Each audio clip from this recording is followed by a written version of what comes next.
In this episode, more crunches equals better abs? Let's find out.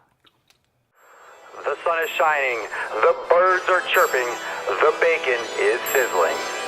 Welcome to the Daily Swole.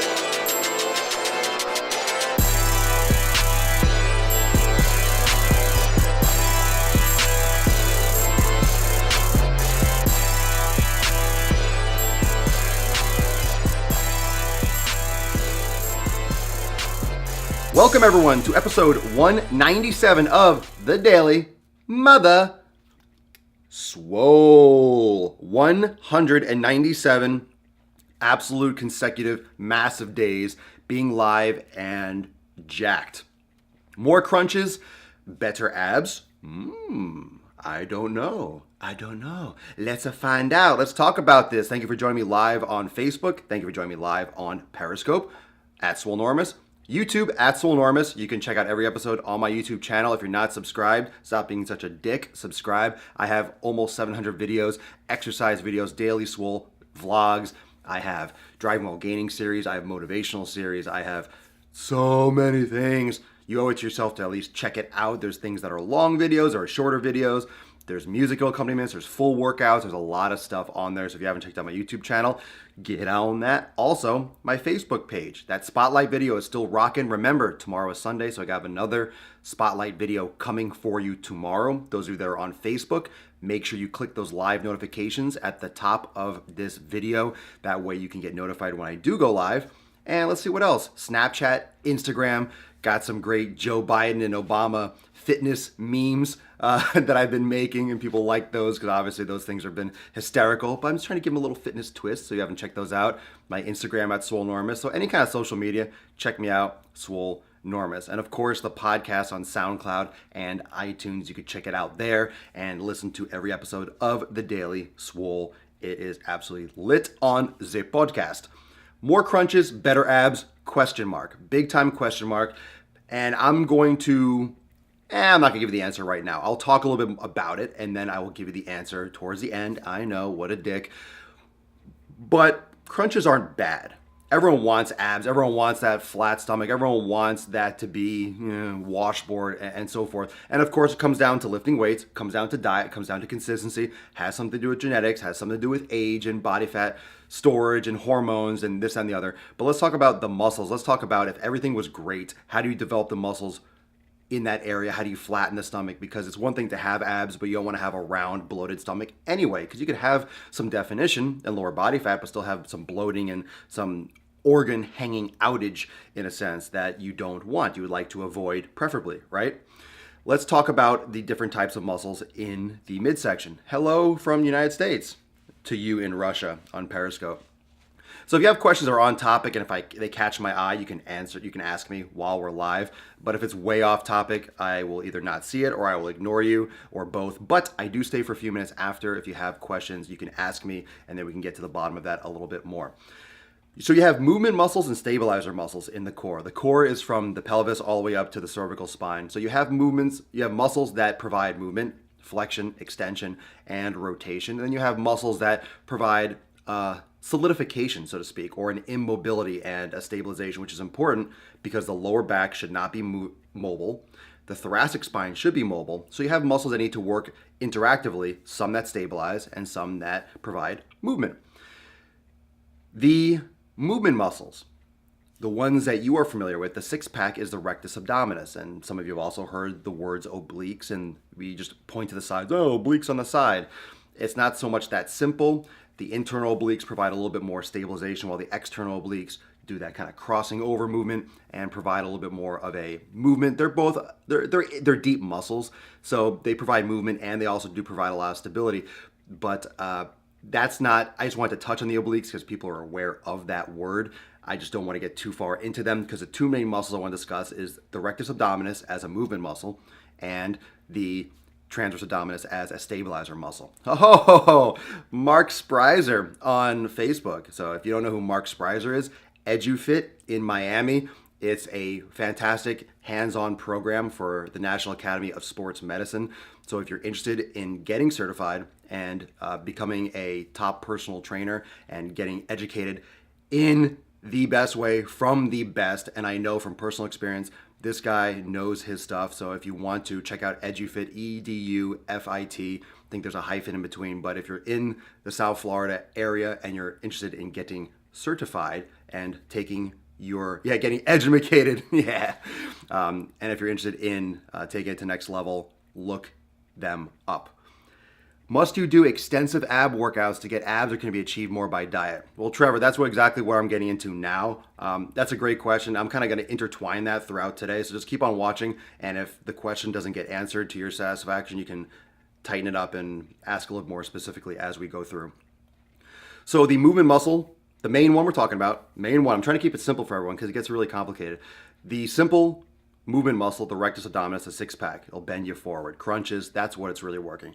The transverse abdominis, most of you have been aware, I've talked about doing planks, I've talked about doing hip bridge, I've talked about sucking the stomach in. The transverse abdominis, I'm just going to call it the TVA, is the muscle that activates when you suck your stomach in. When you try to make your waist really tiny, you pull your belly button in towards your spine. When you're sucking your stomach in, that muscle, like the natural belt, it's just like a weightlifting belt, but it's inside the body. It contracts and it compresses the organs and provides pressure around the base of the spine. This is important because if you're providing stability where your body needs stability, your body can have mobility where your body needs mobility. If your brain's just exploded, I apologize, but that's the way it works. You need mobility where you need it. You need stability where you need it. And the lower back, you should not have a lot of mobility. The problem is if you lose mobility in the thoracic spine and the hips because you're sitting down too much, you're inactive, and that's what happens. If you lose mobility where you're supposed to have mobility, I'll repeat that slow because this is important. This is what comes after what I just said before. If you lose mobility, if you don't have mobility where you are supposed to have mobility, you will start having more mobility where you should not have mobility. In other words, if you're supposed to have mobility and your body gets stiff and tight, your body will detour and look for that kind of movement elsewhere, and that's when you start getting hurt. That's when you start having knee injuries. That's when you start having lower back injuries. That is years of corrective exercise education and knowledge and everything from tons of books and tons of websites, boom, right there, organized so you can understand how the body, that's very general, that's how the body works. Your body needs A plus B where it needs A plus B, and it needs C where it needs C. And if it's mixed up and it's all around, your body will find some way to get it, and a lot of times that results in you getting hurt because it's not supposed to do it in that way. I do crunches in the pool, floating in the water is as effective as on the ground. Any type of aqua aerobics or aqua exercise is good to reduce injury. And if you have inflammation, if you have any joint pains, the issue with doing all your exercise in the water is that the buoyancy effect. You don't get the overload from gravity. So if you do, as people get older, they do a lot of swimming because it feels good in their joints. They're getting active. They don't have to walk. The problem is their bones don't get overloaded and it makes them more prone for osteoporosis. That's why if you do swimming, you add in weights in addition, or you're doing things on land, you're doing exercise that does stress on the bones with gravity and overload on the skeletal system, then you will help generate osteoblasts and bone growth, and you reduce your risk as much for osteoporosis. As you get older, if you just start doing all pool work, it actually might amplify that effect because you're doing some resistance in the pool, but at the same time, you're not getting the same overload as you would on the ground. But crunch on the ground isn't really the best thing. That's where this actual show is going. More crunches does not necessarily mean better abs. Oh, I told you the answer.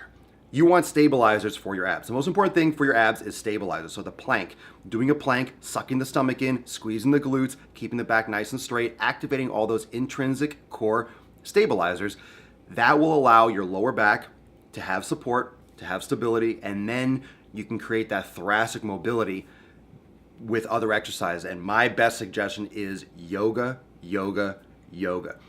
You need to activate your core, you need to stabilize your lower back, and you need to mobilize your hips and your thoracic spine, and that can all be done by yoga. Simple.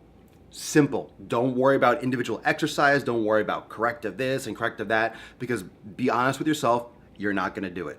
You're not gonna do corrective exercise, you just won't do it. You haven't done it, it's boring. Maybe you would do it, but are you doing it perfectly? Corrective exercise has to be done perfectly. That's why it's usually done in a therapist's office, because it has to be done a certain way to activate certain muscles in a certain fashion.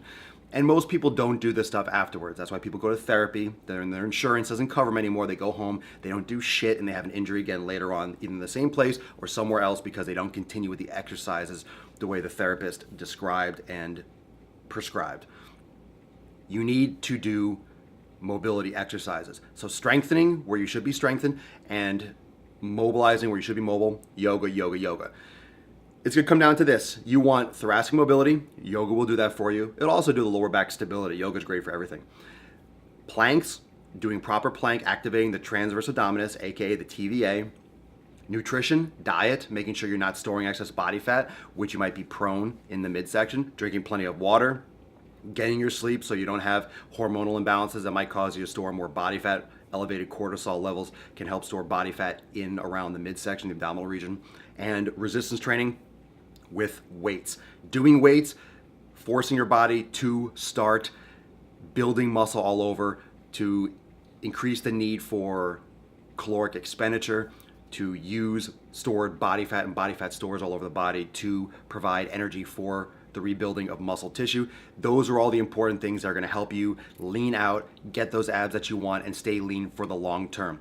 That's like a total encompassing total body fitness program. This is coming from the horse's mouth, but this has been a great episode. If you caught the end, if you're just coming in now, make sure you catch the podcast, make sure you rewind, replay. You have to catch this episode. This covered a lot of important stuff in just one. I actually didn't anticipate it all getting that deep, but from all different angles. I didn't think it was going to be this well-rounded. I thought I was going to talk more about crunch and abs, but this, I ended up covering a lot of different aspects. So if you need help generally in your fitness and with pain or injury, this is a great episode. So tell your friends, share this episode. If you're on Facebook, I don't know if you know this, you can share this live broadcast. So click share and spread that out. I really appreciate the support. So if you like this episode, click share it so other people can see it and they are aware. On Periscope, you could also go onto my Facebook page and share that if you use Facebook as well. And you can watch this on YouTube. You can catch it later again. You can listen to it in the car on SoundCloud and iTunes. And as always, catch me during the day on Instagram. And of course, more importantly, Snapchat for all the latest updates and where I'm going to be, what I'm doing. That's episode 197, yo. Episode 197 of The Daily Mother Swole. More crunches, better abs. Rewatch it, re-listen, and find out, and make sure you do it right today. It's Saturday. Enjoy the rest of your day. Make sure you catch me tomorrow for episode 198 of The Daily Swole. I'll save for a few minutes after on Periscope and the Facebook Live. Peace out. Enjoy the rest of your Saturday.